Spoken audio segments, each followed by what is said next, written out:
Hello, this is 1 year on. I'm Alison. And following on from the previous episode, today's episode is the final part of the interview with Dr Henry Mahncke from Posit Science. We've gone on a fabulous journey through neuroplasticity, fascinating details of brain research, how people improve. The final part of this interview. I hope you enjoy it. Can you talk a little bit about how you develop the games? Do you do them in-house? Have you got in-house designers? I mean, obviously you do a lot of scientific research, and I hate it when people use the word research, because I've worked in a medical research institute, as I shared before, and I know that you guys know exactly what research is. It's not just a Google search, which is what people use there. People go, oh, I've done my research.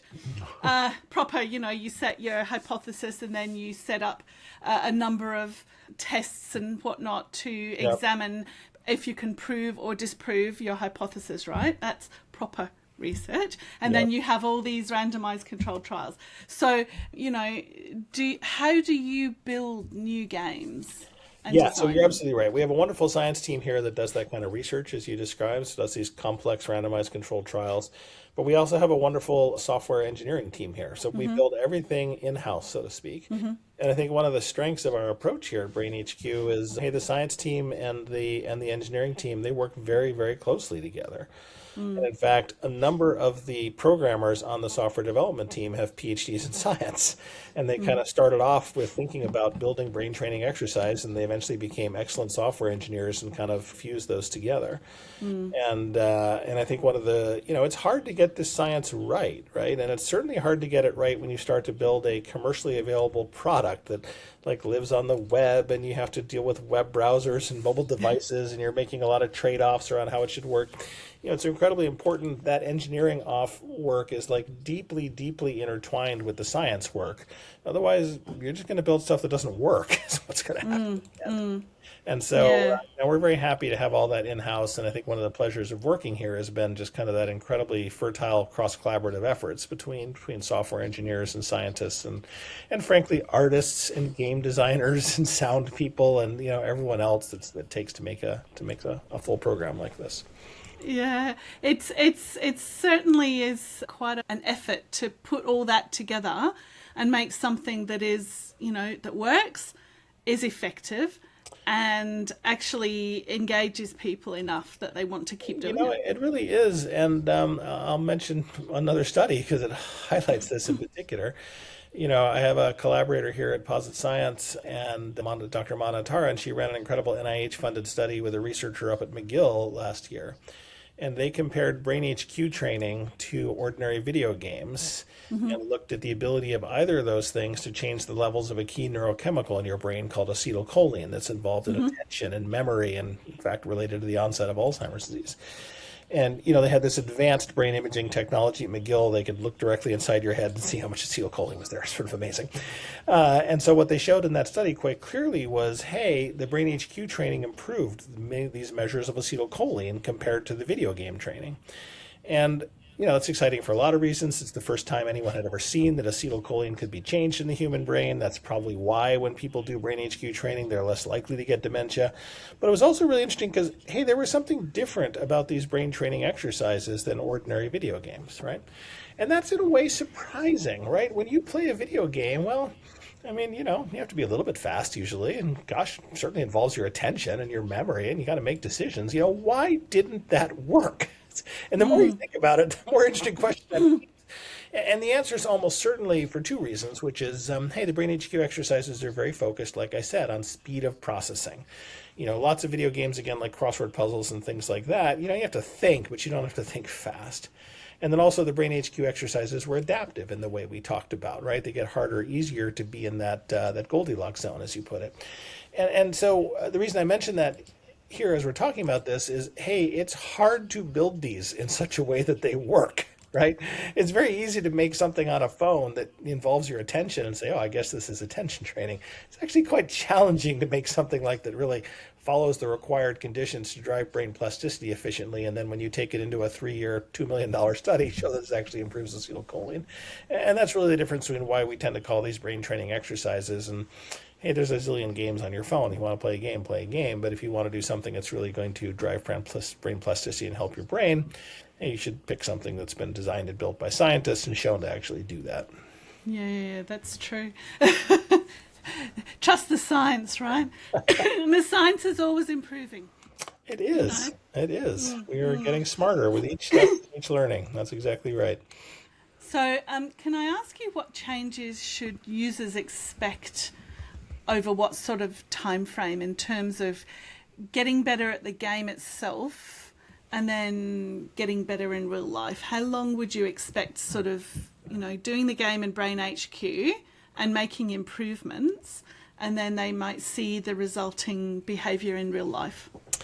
Yeah, so, brain training is training. You do have to do it regularly for a period of time to experience the benefits. In that sense, it's exactly like exercise. You don't get a benefit if you go for a run once. You have to kind of keep at it.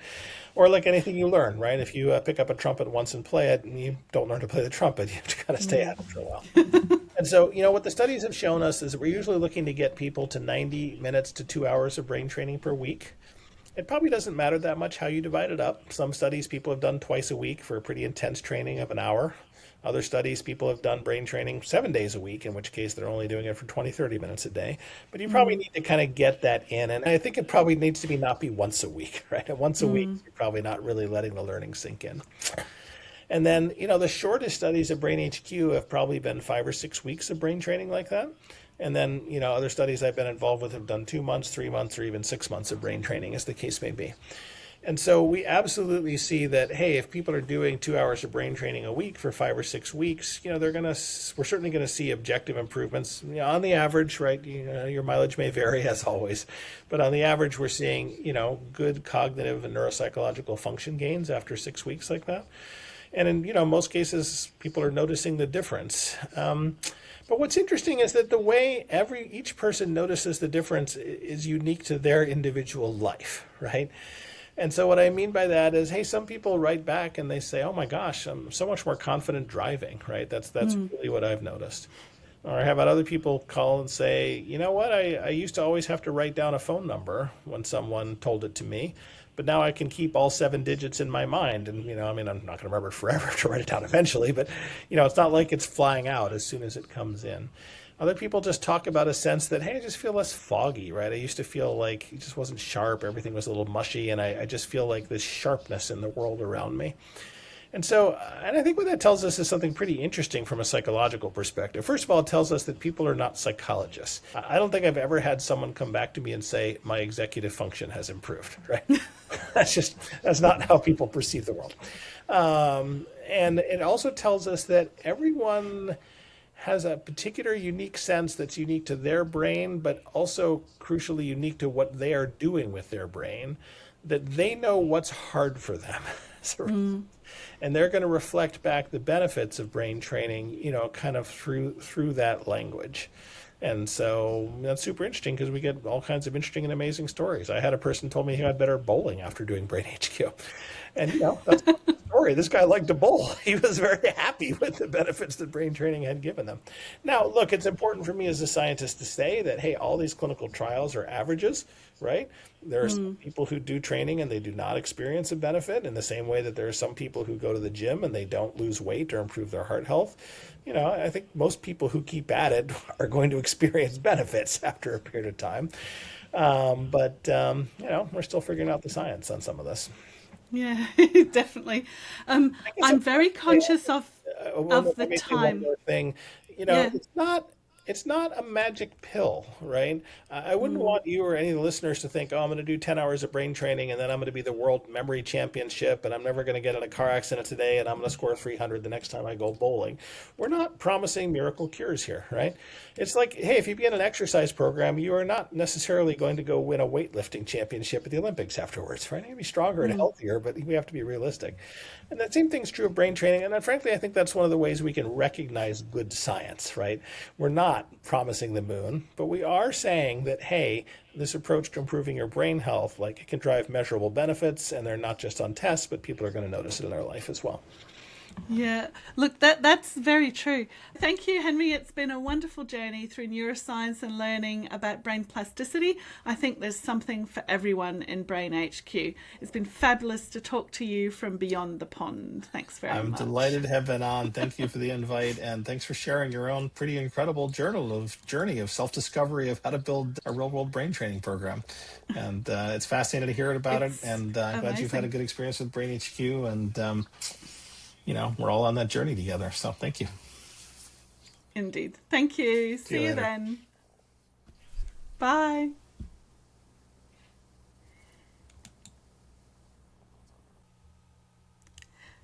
Thank you very much for listening. If you've liked this episode, please like, share, and subscribe. I'll be back next time to continue my interview series. I've got a fascinating interview with a fellow stroke survivor. Thank you.